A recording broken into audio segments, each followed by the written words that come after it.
datang ke perusahaan itu dengan segudang mimpi yang besar.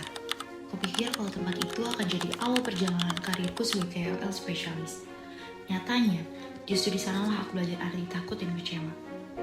Aku hancur pelan-pelan oleh seseorang petinggi yang aku pun enggan menyebutkan namanya. Sampai akhirnya, aku sadar kalau diam bukan lagi pilihan yang baik. Aku harus berani menantangkan semuanya. Terima kasih atas laporan kinerja kalian dalam 1 minggu ini. Saya puas dengan hasilnya. Sekarang, silahkan menikmati istirahat kalian. Makasih, Pak. Ya. Alia, jangan pergi dulu. Ada apa, Pak? Kamu tahu kan, banyak orang yang ingin di posisi kamu sekarang. Iya, makanya saya berusaha untuk kerja secara profesional, Pak. Nah, kalau begitu, kamu juga harus tahu cara berterima kasih kepada saya. Maksudnya? Tolong ya, Pak, kata-katanya jangan bikin ambigu. Kamu kan cantik dan pintar. Masa seperti itu aja nggak tidak ngerti? Pak, saya itu di sini buat bekerja, bukan untuk diperlakukan seenaknya sama Bapak. Hati-hati kalau kamu bicara, jangan semena-mena. Saya bisa membuat kamu kehilangan segalanya.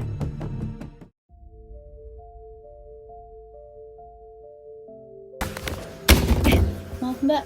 Nggak sengaja lagi nggak fokus. Kamu habis dari ruangan Pak Direktur kan? Kok pucat banget sih habis dimarahin ya?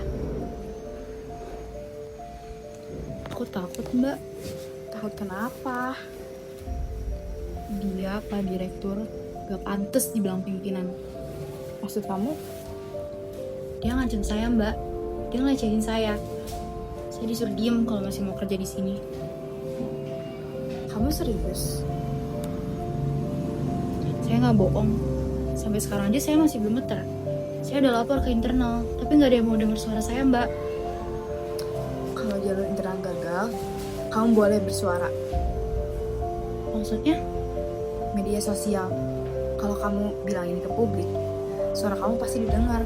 Walaupun kamu harus tahu resikonya seperti apa. Tapi nanti kalian bakal kena imbas juga kan? Apalagi sebagai humas, pasti kalian akan melindungi perusahaan. Ya, sebagai staf humas perusahaan, kamu yang bertanggung jawab atas perusahaan ini, atas citra perusahaan ini. Tapi kalau memang perusahaan sudah salah, kami juga tidak bisa menutupi ini. Kasus ini tidak boleh keluar dari ruangan internal ini. Dimengerti? Atau saya akan bertindak lanjut ke divisi HRD jika kalian macam-macam dan tidak mendengarkan perkataan saya. Pak, korban sudah melaporkan secara resmi ke internal dan juga polisi setempat.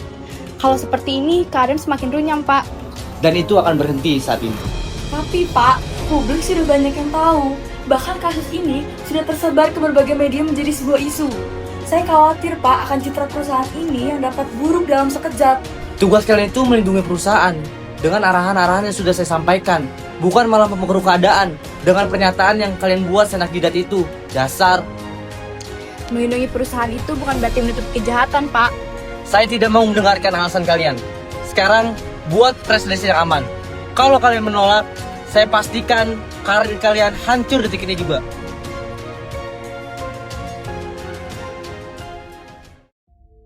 Bu, ini kita serius mau ngikutin apa maunya Pak Direktur tadi. Sebenarnya enggak sih, Mbak Dian. Tapi kalau kita melawan, kita bisa kena pemutusan hubungan kerja langsung dari Pak Dirut. Tapi kalau kita diem aja, itu juga salah, Bu. Karena ini tuh menyangkut nama baik perusahaan yang harus segera kita perbaiki, yang memang harus segera dipulihkan. Betul sih. Gimana ya? Memang sih, Bu, karena kerjaan kita humas, kita memang harus melindungi citra perusahaan. Kita memang harus menjaga nama baiknya perusahaan. Tapi, Bu, kita juga harus bertindak jujur dan juga berintegritas buat mendapatkan kepercayaan masyarakat. Sebenarnya saya kecewa sama Pak Direktur dan juga sama perusahaan ini. Sejujurnya saya juga kecewa dengan perusahaan ini dan juga dengan Pak Direktur. Dan pastinya kalau kita bertemu dengan wartawan besok, kita juga kena getahnya. Tapi coba kita jalani bersama ya.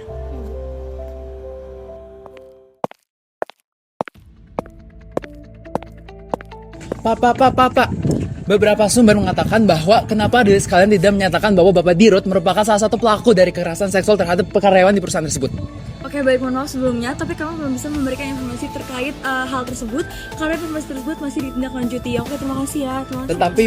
Tetapi Mbak, beberapa informasi menyatakan Mohon maaf bahwa sebelumnya, Bapak Dirut merupakan salah satu pelaku dari pelecehan seksual tersebut. Oke, baik, mohon maaf sebelumnya karena informasi tersebut masih diverifikasi lebih lanjut dan belum ada keputusan lebih jauhnya, jadi belum bisa diverifikasi. Terima kasih ya, Mas. Berarti sama aja bohong dong Mbak kalau misalkan perusahaan ini malah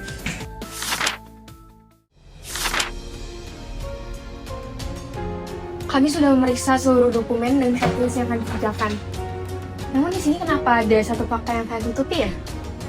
Kami tidak punya pilihan, Bu. Tidak punya pilihan atau tidak punya keberanian?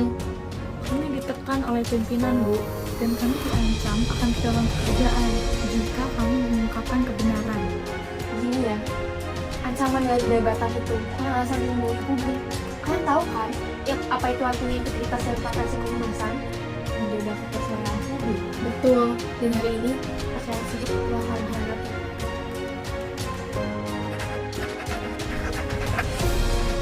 Dengan ini, saya nyatakan bahwa kalian telah melanggar etika profesi dan kehumasan.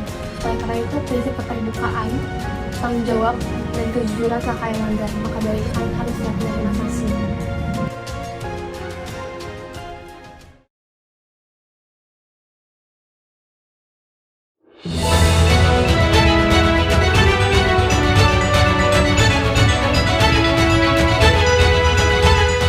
Berdasarkan hasil investigasi yang telah kami lakukan, kami nyatakan bahwa Direktur Perusahaan PS Saputra telah melakukan pelanggaran berat berupa pelecehan seksual dan tindakan intimidasi.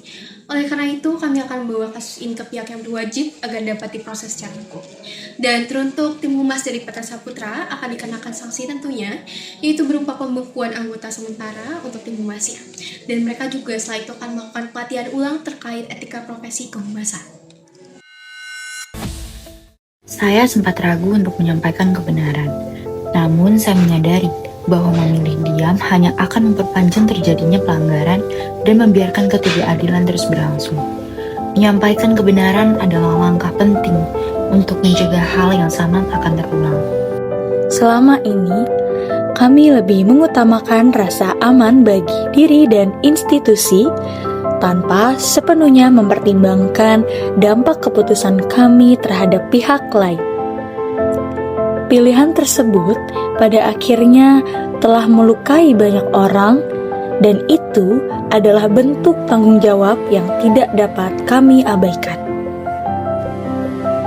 Hari ini kami memahami bahwa fungsi humas tidak berhenti pada menjaga citra lembaga.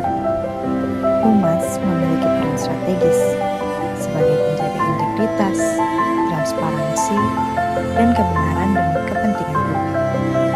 Etika bukan sekedar dokumen atau formalitas.